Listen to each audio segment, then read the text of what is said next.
Oke, mungkin buat video kedua aku di channel ini ya, aku akan sharing lagi tentang diri aku. Sekalian kayak perkenalan, siapa tahu ada insight yang bisa kalian dapat.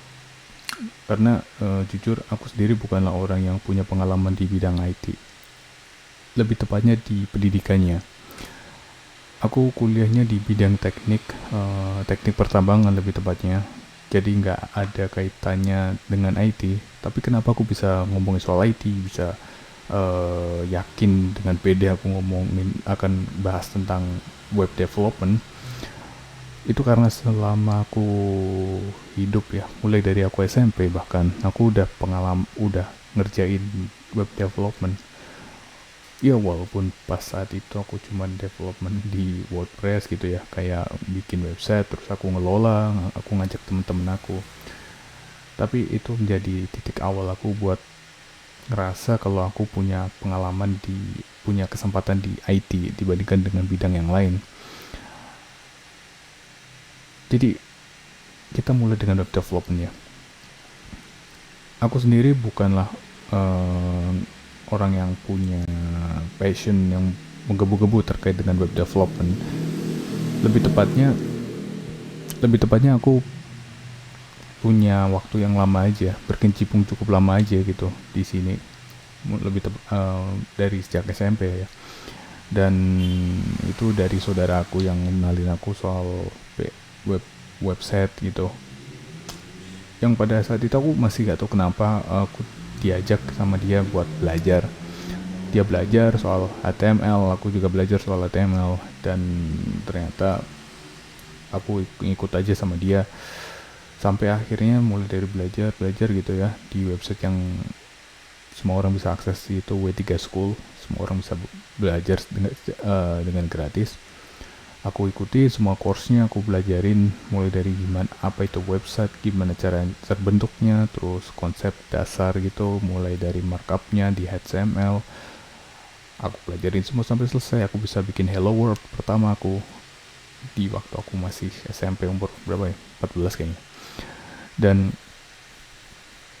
aku selesaiin, aku lanjut ke tahap selanjutnya yaitu CSS, itu soal mempercantik tampilan di HTML kita.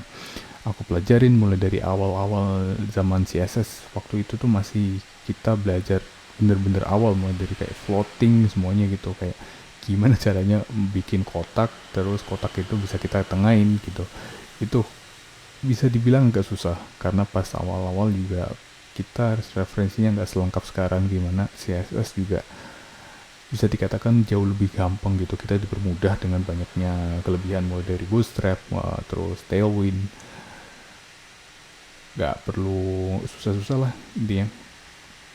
Tapi aku harus alamin kesusahan itu waktu aku pertama kali belajar. Aku telan aja pahitnya, aku jalanin terus ya selesai. Kemudian lanjut sampai ke tahap akhir, dimana tentunya ada banyak jalan yang bisa kita ambil di web development, mulai dari kita belajar bagaimana caranya buat mempercantik lagi di JavaScript, atau kita bisa langsung ke backend gitu, kayak gimana caranya bisa nampilin data-data secara dinamis. Bukan dinamis sih, kayak kita bisa input dan olah data, jadi nggak sekedar nampilin data yang ada hello world gitu doang.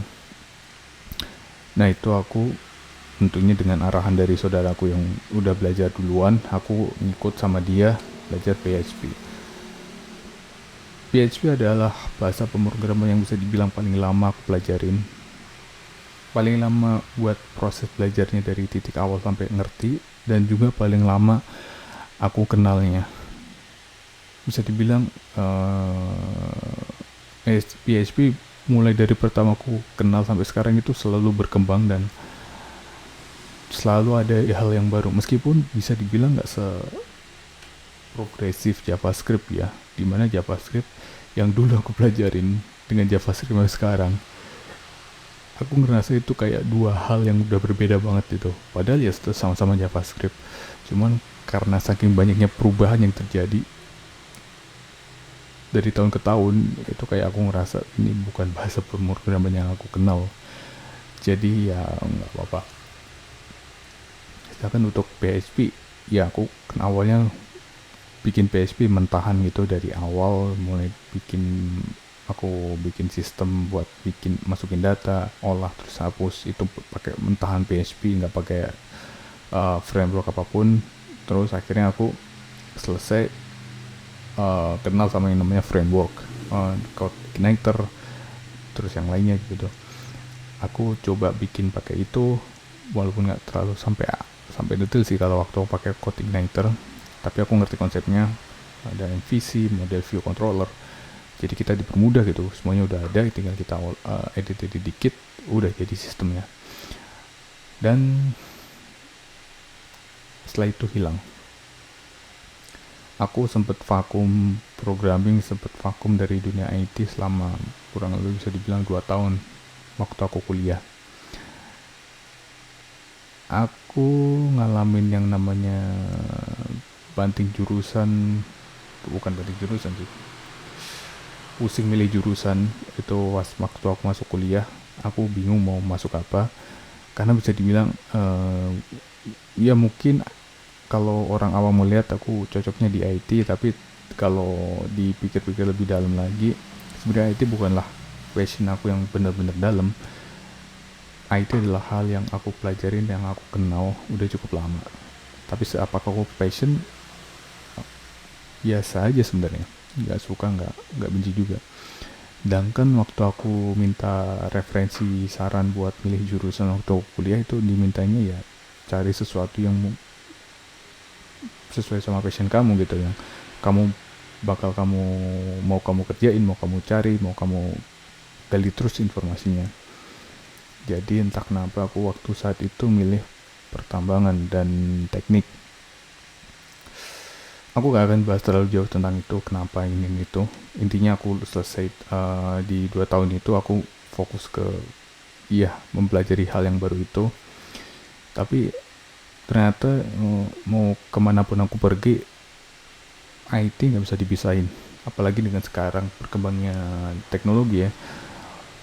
Apa yang aku kerjain itu ternyata ada hubungannya sama IT, dan ya aku sempat akhirnya di ketua Medcominfo di himpunan aku. Jadi kayak Menkominfo yang ngembangin soal teknologi, informasi, kanal informasi macam-macam.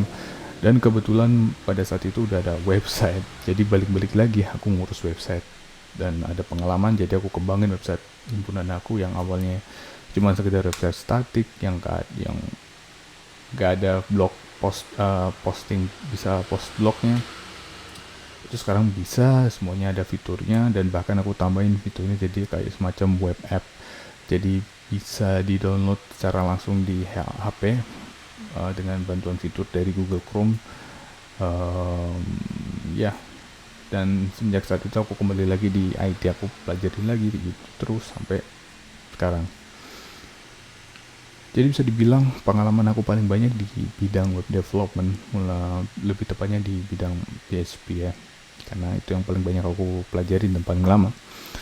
Tapi tentunya itu gak menutup kemungkinan, apalagi dengan sekarang berkembangnya JavaScript yang aku bisa dibilang cukup agak kaget juga. Mulai banyak penggunaan Node.js, jadi bisa dibilang mungkin sekarang udah saatnya aku coba belajar, dan mungkin aku sharing juga apa yang aku pelajarin soal Node.js ke sini. Oke, video ini agak berantakan dan agak terkonsep, tapi harapannya ini bisa jadi video kedua aku dan sekalian perkenalan soal aku. Itu aja. Oke, udah 10 menit. Oke. Dadah.